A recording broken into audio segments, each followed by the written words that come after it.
আসসালামু আলাইকুম রহমতুল্লাহি ওবরাকাত। কালো জাদু একটি আলো ছায়ার রহস্য। কালো জাদু বা ব্ল্যাক ম্যাজিক হলেও এমন এক রহস্য, প্রাচীন অনুশীলন যা বিশ্বের অনেক সংস্কৃতি ভয় ও কৌতূহলের উৎস।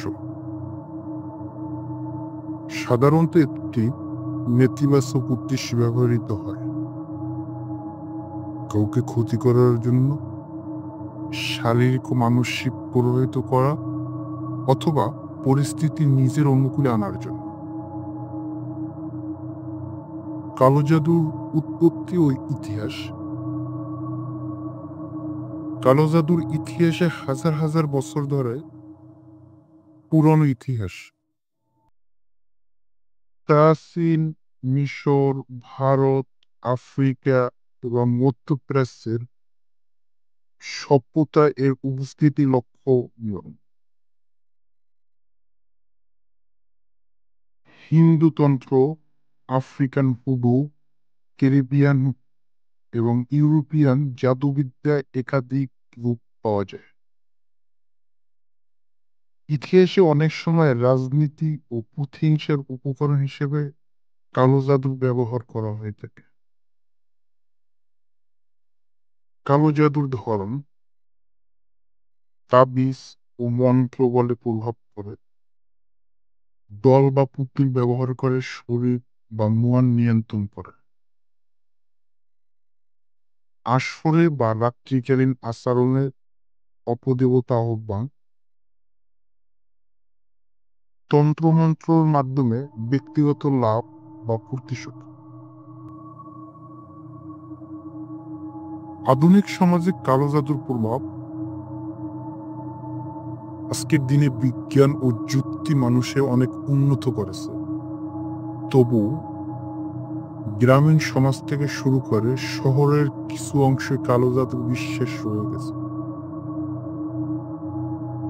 নৈতিক ও সামাজিক দিক: কালো জাদু ব্যবহারে সমাজে অশান্তি ও বিভ্রান্তি সৃষ্টি করে। এটি শুধু অন্যকে ক্ষতি করে না, ব্যবহারকারীরও এক ধরনের অন্ধত্ব টেনে নিয়ে যায়। নৈতিকভাবে এটি একেবারেই অনুচিত ও সমাজ বিরোধী। কালো জাদু বা ব্ল্যাক ম্যাজিকের মাধ্যমে যেসব ক্ষতি হয়ে থাকে তা হল শারীরিক ক্ষতি, মানসিক ক্ষতি, আর্থিক ক্ষতি, পারিবারিক ও সামাজিক ক্ষতি ও আধ্যাত্মিক ক্ষতি।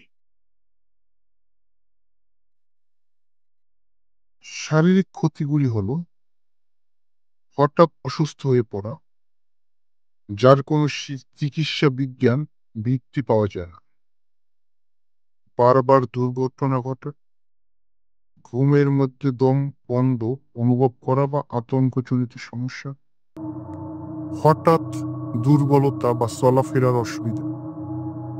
মানসিক ক্ষতি: আতঙ্ক, দুশ্চিন্তা, বিষণ্ণতা, আত্মবিশ্বাস কমে যাওয়া, অদ্ভুত স্বপ্ন দেখা যা রাত জেগে থাকা, হঠাৎ করে রাগ, কান্না ও আচরণগত পরিবর্তন।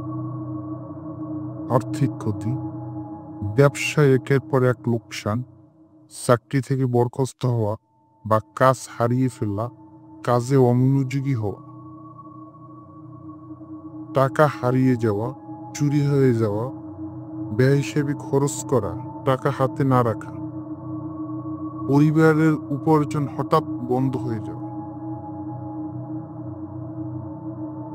পারিবারিক ও সামাজিক ক্ষতি: দাম্পত্য কলহ বা বিচ্ছেদ, সন্তানের অসভ্য আচরণ ও বিদ্রোহী হয়ে ওঠা, পরিবারে অশান্তি, ঝগড়া, বিপদ লেগে থাকা, সমাজে বদনাম বা একঘরে হয়ে যাওয়া।